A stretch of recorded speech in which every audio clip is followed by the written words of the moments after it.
Hello everyone, thank you so much. నాకు support చేసిన ప్రతి వాళ్ళకి ఇట్లానే సపోర్ట్ చేయండి. నా ఛానల్ని ఇంకా ఎవరైనా సబ్స్క్రైబ్ చేయకుండా చూస్తూ ఉంటే ప్లీజ్ సబ్స్క్రైబ్ చేసుకుని నాకు సపోర్ట్ చేయండి అని చెప్తూ ఈరోజు ఎలిమినేషన్ గురించి మాట్లాడకి పోతున్నా. బేబక్క ఎలిమినేట్ అయిపోయింది.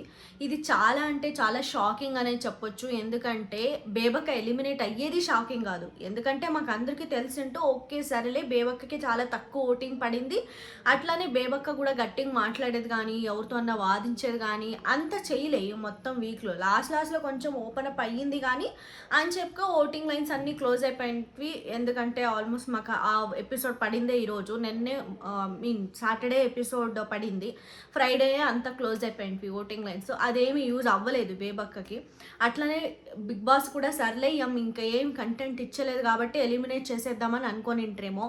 అంత ఎగ్జిట్ వీడియో అన్నీ క్లియర్ చేసినాక ఎవరు ఆ డెసిజన్ని తిరిగి తీసుకోలేరు కదా.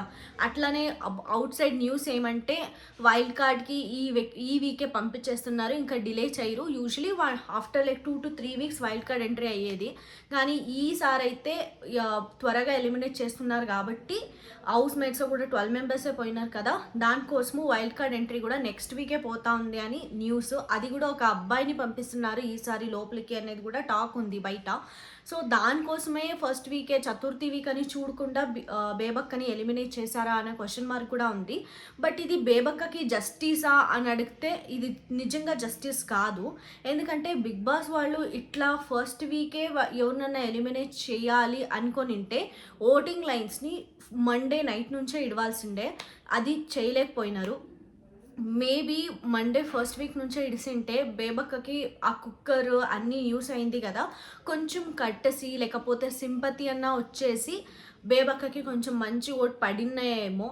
అట్లే కాకుండా ఇప్పుడు సాటర్డే ఎపిసోడ్ చూసినాక కూడా బిగ్ బాస్ ఏమన్నా డిసిజన్ తీసుకోవచ్చు కదా. ఇప్పుడిప్పుడే బేబక్క కూడా కంటెంట్ ఇచ్చేకి ట్రై చేసింది. ఎగ్జాంపుల్ నిఖిల్ సోనియా క్లోజ్ అవుతున్నారని కొంచెం జలసీ పడేసి, అంటే తనకి ఇంపార్టెన్స్ ఇవ్వట్లేదు కదా. నిఖిల్ నేనే నా ఒపీనియన్, తను స్ట్రాంగ్ లీడర్ అని వచ్చినా కూడా నన్ను రికగ్నైజ్ చేయకుండా నాకు సోనియా కావాలి అని వెనక్కిపోతున్నాడేంది, అట్లా మాట్లాడేసి మళ్ళీ సోనియాతో పోయి నిఖిల్ ఇట్లా మాట్లాడిండు అని చెప్పకుండా నువ్వే బెటరు నువ్వే తోపు అని ఫ్లిప్ చేసేది కానీ ఇట్లా మాట్లాడే స్టార్ట్ చేసింది. ఇప్పుడిప్పుడే మసాలా యాడ్ చేసి కంటెంట్ ఇచ్చేకి ట్రై చేస్తూ ఉంది. సో ఈ టైంలో బేబక్కని ఎలిమినేట్ చేయకుండా ఉంటే బిగ్ బాస్ బాగుండు అని నాకు అనిపించే. వైల్డ్ కార్డ్ పంపినా కూడా పంపించుంటే అయిపోయిండు. అట్లీస్ట్ డబుల్ ఎలిమినేషన్ చేసినా కూడా మిడిల్ ఆఫ్ ఎనీ వీక్స్ అది మంచిగుండు. ఎందుకంటే ఇప్పుడు బేబక్కకి అన్యాయం జరిగిందేమో అని నాకు నిజంగా అనిపిస్తుంది.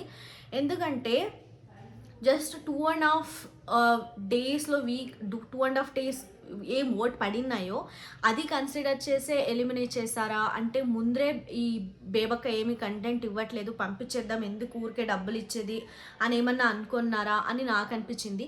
మీకు ఎలా అనిపించింది? బేబక్క ఎలిమినేషన్ ఫేరా నాట్ ఫేరా, లేకపోతే ఇంకొక ఛాన్స్ ఇచ్చింటే బాగుండు అని మీకు అనిపిస్తుందా అని నా కమెంట్ సెక్షన్లో నాకు చెప్పండి. ఈ వీడియో మీకు ఏమైనా నచ్చితే ప్లీజ్ లైక్ చేయండి, సబ్స్క్రైబ్ చేయండి, తెలిసిన వాళ్ళకి షేర్ చేయండి అని చెప్తూ షార్ట్ అండ్ స్వీట్గా ఈ వీడియోని ఎండ్ చేస్తున్నా. నెక్స్ట్ వీడియోలో కలుద్దాం. Thank you so much.